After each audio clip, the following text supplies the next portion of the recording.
de la semaine avec ces photos. Vous réagissez également chez vous, c'est face aux photos de la semaine. Regardez cette photo, incroyable.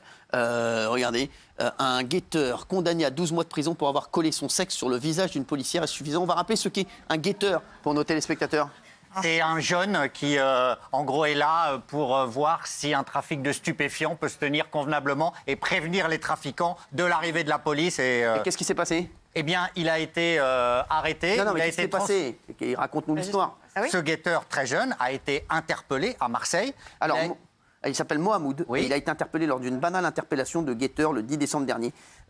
Suite à ce qui s'est passé, la défense plaidera le malentendu. Oui. Il y a eu rébellion, il n'a jamais eu l'intention réelle de commettre une agression sexuelle. Et apparemment, il aurait fait quoi ? Il a été transféré de commissariat en commissariat. Il dit « je veux uriner ». Et à un moment, il se met à uriner, il baisse son pantalon et il approche son sexe du visage d'une policière. Voilà. Et donc, il a été jugé et condamné pour cela. Trouvez-vous la peine suffisante ? Il a Non. été condamné à 12 mois de prison pour avoir collé son sexe sur le visage d'une policière. Suffisant ou pas suffisant, Gilles Verdez ? Non, cette peine est inqualifiable. Il y avait 2 ans requis, c'était le minimum pour ce guetteur. C'est Gilles Verdez ? Oui. Ouais, c'est Ouais. Gilles Verdez qui a dit ça. C'est odieux, c'est insupportable, Cyril. Oh, Gilles ! Oui, oui. Même le procureur a dit « je suis estomaqué devant ça ». Donc voilà, Non, le franchement, procureur, il a c'est pas pas dit- assez. Mais c'est Chers Mathilde l'avenir que Panot, vous... te voit pas. S'il vous plaît, on n'est pas. On va vite. Valérie Benaïm. Ouais, non, moi je trouve que 12 mois c'est parfait. Ah voilà. oui. Bah oui. Oh, Benaïm, oh, quel chamallow, ça là, oui. Mais non, mais c'est pas ça, c'est quand un chamallow, le hein. type, même le procureur, c'est pas vraiment ce qui s'est passé parce qu'apparemment il s'est cassé la gueule parce qu'il avait le pantalon. oui, Ça, bien sûr, ouais. non. Benaïm, mais quel guignol, Ouais, ouais. ça là aussi. Ouais, moi aussi, je me suis Mais c'est cassé pas la gueule moi ici aussi. et c'est bon. Non, Ah, mais bien arrête. sûr, merci Gilles, voilà, c'est comme ça que je t'aime. Non, mais c'est intolérable. Voilà, Il est oui. sécuritaire en fait, hein, c'est Bien vrai. sûr. Oui. Oui. Évidemment que c'est insuffisant, mais ce qui est dingue, c'est que s'il s'était contenté d'être guetteur, il serait dehors à l'heure où on se parle. Ah, c'est vrai. C'est peut-être insuffisant. Mais après, c'est effectivement une agression sexuelle, ça reste quand même un acte grave. Donc si l'acte est vraiment confirmé, mais les juges ont dû avoir l'accès au dossier, chose qu'on n'a pas nous aujourd'hui, si effectivement une agression sexuelle, il faut avoir une peine plus importante. Maya. Oui, je trouve que c'est insuffisant et il faudrait une peine plus lourde pour donner l'exemple aussi aux autres guetteurs. Voilà, la seule chose que je demande pour ce charmant jeune homme, c'est qu'il retourne dans son pays puisqu'il est en OQTF et qu'il n'a rien à faire sur le sol français. C'est bien Juliette Briens, là, vrai. Et il est sous OQTF en plus ? Ouais, ah oui, j'ai voulu Ah oui, bah oui, préciser, oui, bravo, bah il est voilà. sous le QTF. Ouais. Bah dehors. Ah, Dehors. Vous dites quoi ? Dehors. Vous Dehors. Vous Moi, je suis d'accord avec ça aussi, dehors. S'il n'a rien à faire sur le territoire et qu'il commet des délits, lancé le il faut mouvement. qu'ils arrêtent. On arrête de garder des gens qui commettent des délits sur le territoire, surtout s'ils n'ont rien à y faire. 7% d'OQTF réalisé, Emmanuel Macron avait promis 100%.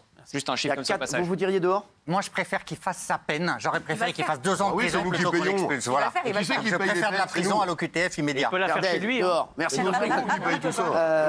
Bon. Face aux photos de la semaine, regardez cette photo aussi, si vous nous rejoignez. Il est 20h52, vite. Brigitte Macron, s'il vous plaît, merci. Brigitte Macron reçoit ASAP. Rocky, soupçonné d'être impliqué dans une fusillade à l'Élysée. Êtes-vous choqué ? Oui, non. Est-ce que vous êtes choqué par ça ? Oui, non, très vite. Vous ? C'est indécent en fait. Pour moi, c'est indécent. Elle n'a pas à montrer cette image de l'Élysée. Elle est très mondaine et un peu trop à mon goût. Et je pense qu'elle devrait s'inspirer de Bernadette Chirac qui avait fait l'initiative des pièces jaunes. Je trouve ça plus intéressant. Elle le fait aussi. Elle suit les pièces jaunes. Elle le fait aussi avec Didier elle est Deschamps. impliquée dans les celle pièces qui a jaunes. une... Elle Oui, est mais très c'est impliquée que- dans les pièces jaunes aussi, Brigitte. Oui, mais je trouve qu'au niveau d'image, il y a un petit souci. Vous ?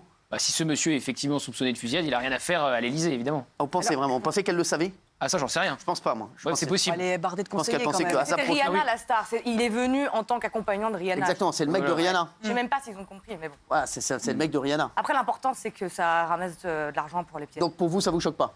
C'est pas très fin, c'est pas très intelligent, c'est pas la fin du monde. Il est peut-être innocent. Voilà, présomption d'innocence, on sait jamais. Gilles Verdez. Pas du tout choqué, l'affaire est extrêmement complexe et je préfère qu'il soit là et qu'on récolte plus d'argent pour L'affaire, les elle est pas pièces jaunes. complexe, Voilà, hein. c'est ça l'essentiel. Laurent Sailly. Présomption d'innocence ou pas, parce que c'est pas à géométrie variable. Il n'a pas été condamné, donc soit on considère que les gens qui sont mis en cause ne doivent plus rien faire, soit pas. Parce que moi j'entends que selon les personnes, vous changez d'avis. C'est-à-dire parfois il faut respecter la présomption d'innocence et sur d'autres personnes. Enfin, donc, je de pense là, que- l'inviter à l'Élysée, c'est autre chose. C'est deux choses différentes. Respecter Oui. la présomption d'innocence et l'inviter Oui. à l'Élysée, c'est pas la même Elle est chose. où la limite de ce que vous pouvez faire ou Karim, pas faire Moi, je rejoins totalement l'idée de la présomption d'innocence, mais on a quand même toutes les semaines, une fois par semaine, des ministres qui sont mis en examen qui viennent à l'Élysée. Ouais. Et pour autant, on les met pas en photo ici. D'accord, oui. Vous, Olive. Bon, moi, je suis pire que tout le monde. Je voudrais que les deux soient pas là, mais bon, malheureusement, c'est comme ça. Julien Audoul. Non, je suis pas choqué, mais c'est une nouvelle erreur de communication. Voilà. Gilles, Non, moi je suis pas choqué, je l'étais pas tout à l'heure et je le reste, Cyril, je reste sur mes vous positions. avez oublié. Je suis pas choqué, je sais. Non, je Non, suis vous pas êtes choqué. tellement adouci depuis 5 minutes Et que en je l'ai oublié. en plus, il plaide non coupable. L'affaire est très. C'est cajoline le mec maintenant. il a pas C'est dit un non, truc il de a fait fou. des- Les chéris, Opération Croissant, interview Karine Le Marchand profite-t-elle de la crise des agriculteurs? Je sais que vous pensez oui. Vous pouvez développer là-dessus, ça va être un petit peu plus long sur ces deux sujets, puisqu'on va parler de Gérard Depardieu dans un instant. Karine Le Marchand. Moi, je pense que tout le monde se réveille durant cette semaine pour dire c'est marrant, les agriculteurs savent s'exprimer. Bah oui, ils savent s'exprimer. C'est pas des caricatures. Quel programme a le plus caricaturé les agriculteurs si ce n'est L'amour est dans le pré? Voilà. Ouais, donc pour vous... Pour moi, ça a renvoyé une fausse image des agriculteurs depuis des années. Et quand j'entends dans les médias des gens s'étonner que, oui, les agriculteurs savent parler, les agriculteurs s'expriment bien, voilà, je sais d'où vient cette fausse image d'eux. Alors, il y a un truc que les gens n'ont pas trop compris, c'est le symbole du croissant. Mais regardez, elle nous explique tout ça, regardez. Bon, je pense que beaucoup d'entre vous devinent que c'est pas fin, mon attachement à votre corporation. Moi, Le croissant, c'est la farine française, le beurre, avec le lait français. Et donc, on se dit que le croissant, c'était un bon symbole. Voilà. Qui en veut? Allez. Bah, ils sont un peu écrasés. Mais ils sont bons. Merci. Qui en veut? Non? En fait, il y a plus de journalistes que d'agriculteurs. C'est quoi ça? Karine. Qui veut des... Karine. Qui veut? Attendez. Oui. Oui, bien sûr. Allez-y. Qui en veut? Allez, vous pouvez en prendre plusieurs si vous faites le siège. Merci. J'en ai 300. Karine Le Marchand profite-t-elle des agriculteurs, de la crise des agriculteurs? Pour vous, c'est quoi?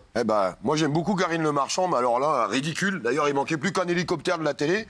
D'ailleurs, l'image à part d'elle-même, on voit que des caméras, on voit pas d'agriculteurs. Alors c'est quand même malheureux. D'ailleurs, à propos des croissants, il y a que BFM, CNews. C'est un gros coup de communication pour la saison prochaine de L'amour est dans le pré, c'est tout. Alors, Gilles Ornet. Moi, je suis extrêmement choqué. Et je le suis encore plus quand j'ai appris qu'elle présentait dimanche une émission spéciale agriculteur. Oui. Non, mais c'est honteux. C'est-à-dire qu'en fait, elle surfe sur la crise, elle arrive en moto avec des croissants, 15 caméras.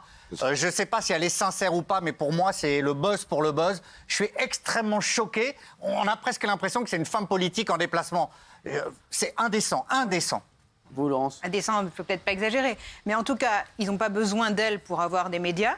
Donc en fait, ça ne sert pas à grand-chose. Quand vous vous déplacez et que vous êtes quelqu'un de connu parce qu'une cause n'est pas mise en avant et que justement vous essayez de mettre la lumière dessus, on peut comprendre l'utilité de la chose. Mais là, je ne vois pas du tout l'utilité de venir et puis ça fait très décalé quand même en fait.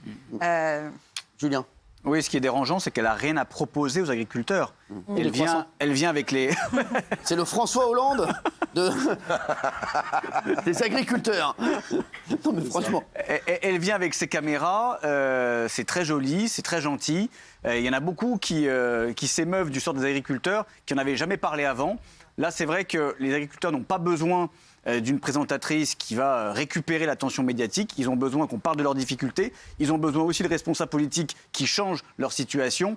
Mais là, c'est un coup de buzz. C'est de l'autopromotion, finalement. Alors Karim? Oui. Bonsoir. Vous avez dit de faire court. La question Non, là, profite-t-elle de la crise des plus long. agriculteurs? Oui, c'est très court. Profite-t-elle de la crise des agriculteurs? Non, mais oui, elle est là pour surfer sur le buzz. Je pense qu'elle est plus utile quand elle met en couple des gens sur son émission le dimanche soir qu'en train de déambuler sur une autoroute bloquée. Oui, Valérie Benahim. Bah oui, moi je suis très déçue entre guillemets parce que j'étais la première à la défendre exactement et j'ai appris qu'elle faisait une émission et en fait je me suis dit en fait elle y est allée parce qu'elle faisait une émission. S'il n'y avait pas eu l'émission, t'as raison. Ah bah oui, c'est vrai. Si elle n'avait pas eu l'émission, elle ne serait peut-être pas allée. Et donc j'ai été déçue de ma naïveté en fait. Après moi je dis rien parce que vous connaissez mon aversion pour Karine Le Marchand. Donc forcément je ne donne pas mon avis. C'est comme non, mais c'est vrai. C'est comme si je donnais mon avis sur Thierry Ardisson. Forcément ça va être compliqué. Oui. Mais vous pouvez la défendre. Je vous trouve un peu vache sur ce sujet. Agriculteur vache. Si Karine Vous l'aviez préparé ça là ou c'est sorti comme ça? Pardon? Vous l'aviez préparé ça là? Non. Je dis tout le temps cette expression. Ah d'accord, excusez-moi. Si Karine Le Marchand n'avait rien fait pour les agriculteurs, tout le monde lui serait tombé dessus en disant tu fais ton émission sur les agriculteurs, mais dès qu'il se passe un vrai truc, t'es pas là, etc. Je sais pas. Il n'y a rien de très dérangeant. Elle a été bien reçue. On sait très bien que les agriculteurs n'ont pas besoin d'elle, mais ça leur a fait plaisir.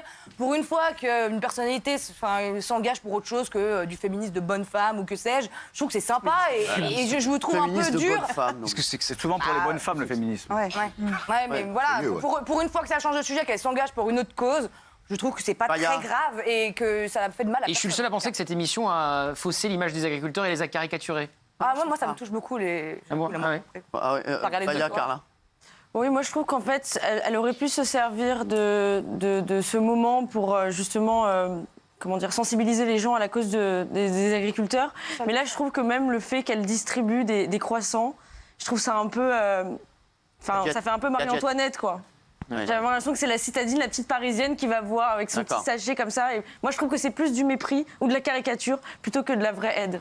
Allez, on va passer à la dernière photo de la semaine et ça va être le gros sujet pour vous aussi. Ce soir, on va revenir ensemble sur l'affaire Gérard Depardieu, plus particulièrement sur le soutien du président de la République et le fait que les images auraient été trafiquées. On l'a vu ici puisqu'on a eu la